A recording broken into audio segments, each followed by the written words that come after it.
Stay tuned and let's check out this G.I. Joe Classified Series Scarlett, but let's also compare her to her Wave 1 variant.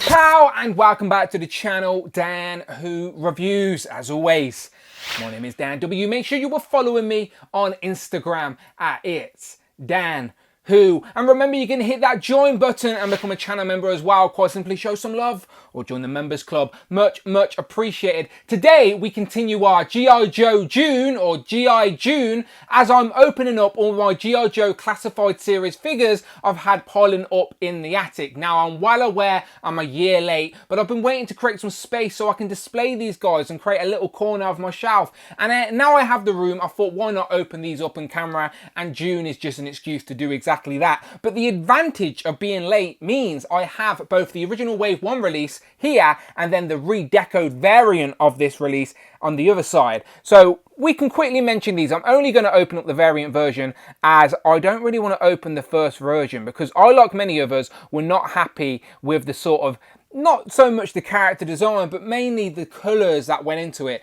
She's got a lot of gold and yellows and reds and blues, and Scarlett is known for like her famous yellow one piece, but she doesn't even have the yellow one piece. She's got gold like wrist pads and knee pads, and like the top part is all gold, and then there's blue and red. It's a bit sloppy, to be honest. Not really the Scarlett that people remember in their head. The Scarlett we remember, as I said, the yellow one piece, a lot more simple. This is a bit space age, so I understand people's qualms with this figure, if you will, but they did try and rectify it, but only a little bit, because this version, the colours are toned down, not so much blues, still a bit of red and yellows, but they've got rid of the gold. So yeah, I do prefer the redecoed version, but still, I'd prefer to see Scarlett in the yellow one piece and the blacks, but we've still got yellow and black, but then it's mixed in with some beige and the red highlights. But they did update her face over here. She looks like a young girl here, where at least she looks a little bit older on this side, at least looks of age to be in the military at least. But she's got the red hair, her skin tone, she looks Irish over here. Sorry to my Irish fans, but she looks very pale. My missus is Irish, so I can say that. But yeah, she's very pale. Over here, the skin tones are a lot nicer. But the weapons, accessories are exactly the same. As you can see, 3 knives and a crossbow, and they had no Deco on anywhere. They're just all black. So there are differences in regards to the versions. But as I said, I'm going to open the variant version. This one can stay on card as the Wave 1 release. And yeah, without further ado, let's open this. And I never really mentioned the card on these G.I. Joes, but they've all got unique designs and they all look decent enough, but there's no Wave association on the back. But so far, all of these figures have been released apart from maybe these up here. But yeah, we shall see what the future holds. I'm late to the party anyway. Let's get it open. So here we have Scarlett out of the box, and first impressions is she's not bad at all. As I said, I do prefer the darker colours without the sort of gold and the blues. So yeah, I can forgive that, but she still has some of the quirky elements that these new G.I. Joe Classified Series figures are giving us. She's got like some sort of communicator here on the shoulder. Big shoulder pad. This is a separate harness piece that I'm sure I could remove if I wanted to.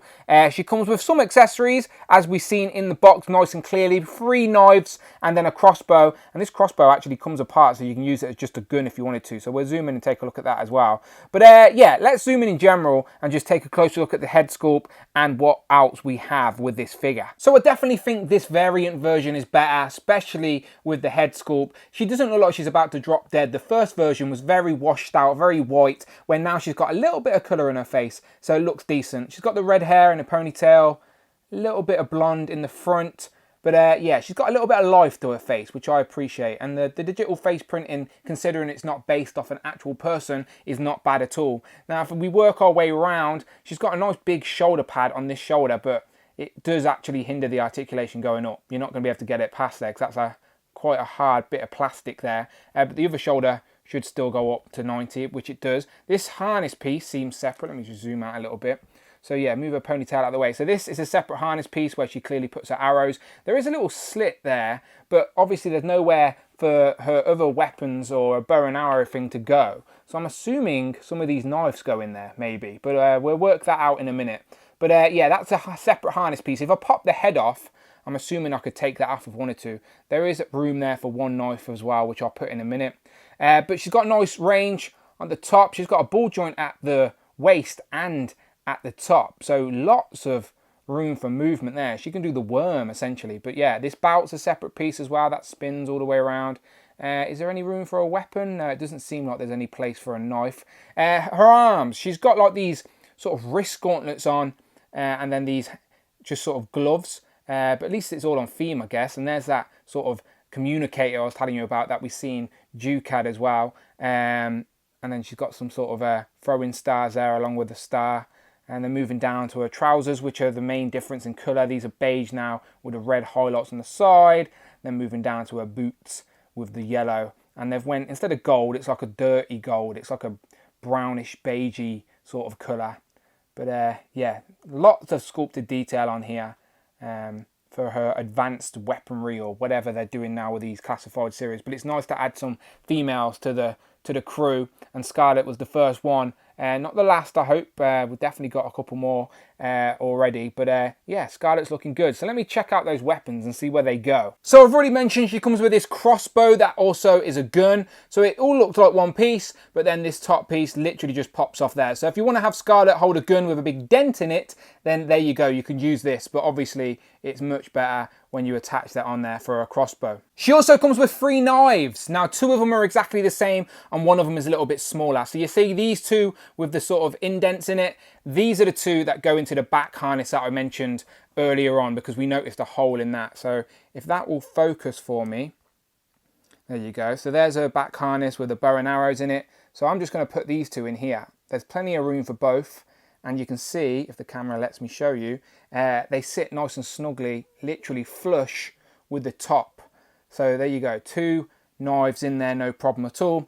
Now the other knife is much smaller. There it is there. And it actually goes into the front of the harness. So there's the gun, knife sheath. So line it up, and you can put that in there. So there you go. So it does stick out quite a bit, to be fair, but you can store all her knives on her. 2 in the back, 1 in the front. So now she's carrying some knives. She can also hold her crossbow, no problem at all. She has 1 trigger finger hand, so she can hold that nice and firmly in one hand. Her other hand is just an open sort of grip. So I'm assuming that's just for the knives. So if I zoom out a second, pull that knife out of there and get her to hold this. Again, 1 grippy hand. No interchangeable hands with these G.I. Joes so far, that's what I've noticed.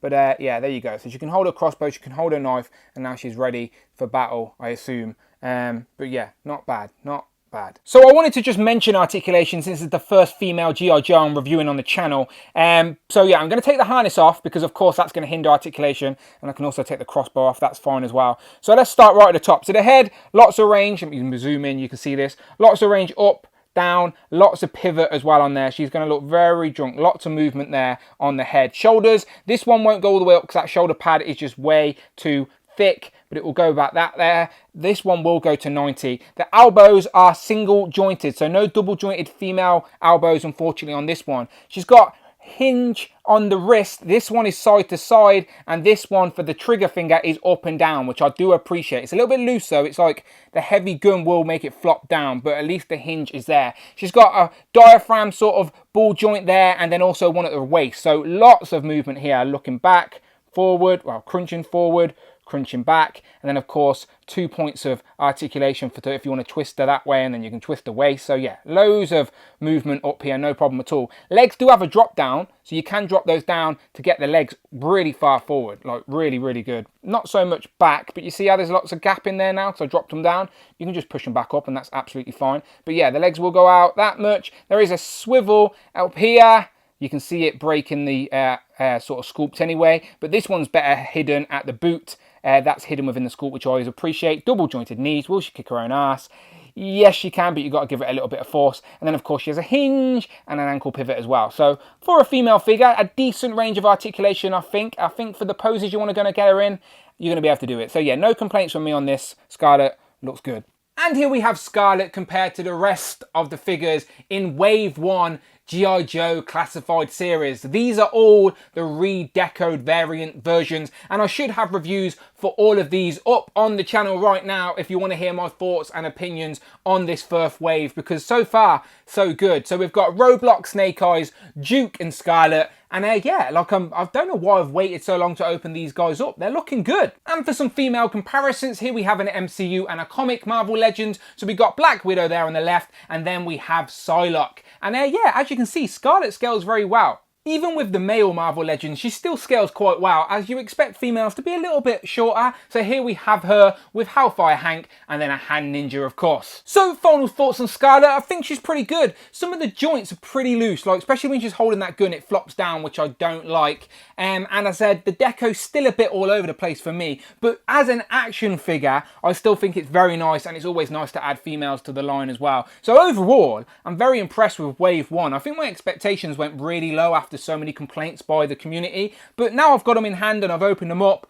Yeah, I'm happy. So I'm excited to open more G.I. Joes, and that's exactly what I'm going to do throughout the whole month of June. It's G.I. Joe June or G.I. June, whatever it is an excuse for me to open up some more figures that I've been piling up in my attic. So expect to see lots more G.I. Joe reviews on the channel throughout the month of June, and maybe further on as well as I continue this line. But yeah, so far with what I've opened, so far so good. Check out the playlist on the channel if you want to see my thoughts on the rest of the redecoed versions, and I'll even go over what the differences are from the first release. Subtle, but they're there, trust me. So you let me know what you think in the comments below. Are you a fan of Scarlett? Do you like her deco? Do you prefer the first version, or do you like this redeco, or do you not like it at all? Always curious to hear your thoughts in the comments below. Let me know your general thoughts about Wave 1 as well. I know I'm a year late, but still curious to hear what people think here on my channel. And yeah, always curious. So you know what to do. Please hit that subscribe button, much appreciated. And if you do want to support the channel a little bit more, you can, and hit that join button. Either show some love or join the members club. Much appreciated. You can follow me on Instagram at It's Dan Who, on Twitter at Dan Who Reviews, and as always, I will of course see you on the next one.